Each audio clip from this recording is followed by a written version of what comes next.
we have to start calling his supporters racist as well. That MAGA symbol has come to represent something. It is the new Nazi symbol. It is the new hood. Because they're not a party. Right? They're Sinn Féin to the IRA. They're the PLO to Hamas. They're a dime store front for a terrorist movement. The Republican Party is basically a domestic terrorist cell at this point, and they should be treated as such. There are elements of the GOP that are starting to look like the jihadists. Not a political party.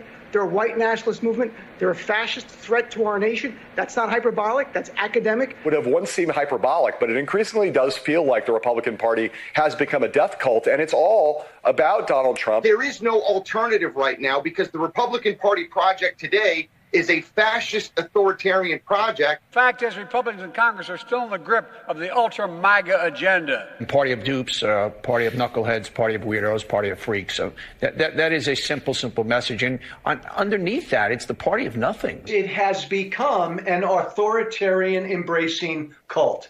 It is fascist. We take an oath to protect and defend the Constitution from all enemies, foreign and domestic. And sadly, the domestic enemies to our voting system and our honoring our Constitution are right at 1600 Pennsylvania Avenue with their allies in the Congress of the United States. Trump's modern-day Gestapo is scooping folks up off the streets. They're in unmarked vans, wearing masks, being shipped off to foreign torture dungeons.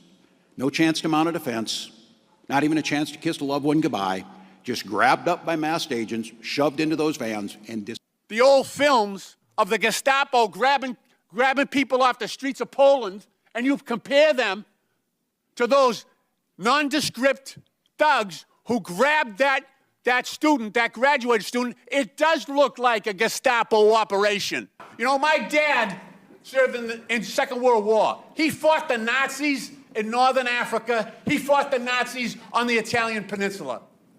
And I think he's looking down right now and he's happy that I'm fighting today's Nazis. Because if we just roll this clock on the wall back 75 years, we'd be looking at a time in Nazi Germany where people ran around with signs like this new ICE sign that says, report all foreign invaders to ICE, with Uncle Sam there holding up the sign. This could have been a Gestapo member 75 years ago. Report all Jews. It's not just that Donald Trump poses a threat to democracy. It's that Donald Trump only cares about himself. This is a populist looking to serve his own interest and harm other people and dismantle our democracy and make it just about himself. This is a guy who's doing it on behalf of Putin. Do you think Trump cares about any of his supporters? I think he's only ever cared about himself. He's still a greasy pig. He's still a greasy pig. He said that a hallmark of strongman leaders is they don't care about their followers. Loathes Donald Trump. Things like a lunatic and a criminal, someone corrupt who's bankrupted people. That the goal for all of us to save our republic has to be to keep Donald Trump far away, make sure he never gets anywhere near the Oval Office again. The threat that Donald Trump is to this nation. Cults of authoritarian personality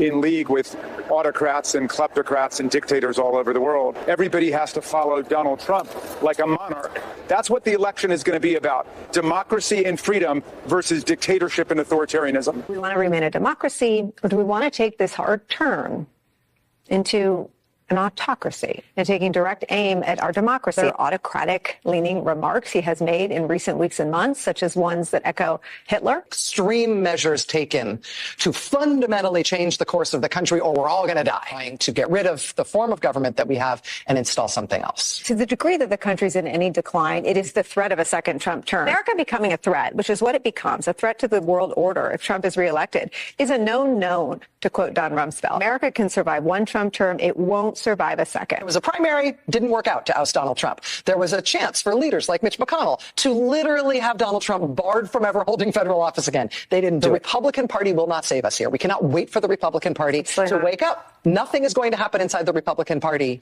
other than efforts to get Donald Trump what he wants, which is to get rid of our form of government. The only way the country gets saved is if Republicans. Our project of the Republican Party is to install a strongman form of government in the United States and get rid of democracy. And that is the project of electing Donald Trump. What we've learned from history is that, no, there isn't a magic bullet. The courts don't save you. No individual institution saves you. All that stuff. Hitler in 1933 was talking about his designs on America. And Hitler described you could get Americans to give up their own democracy and to be ready for a fascist takeover.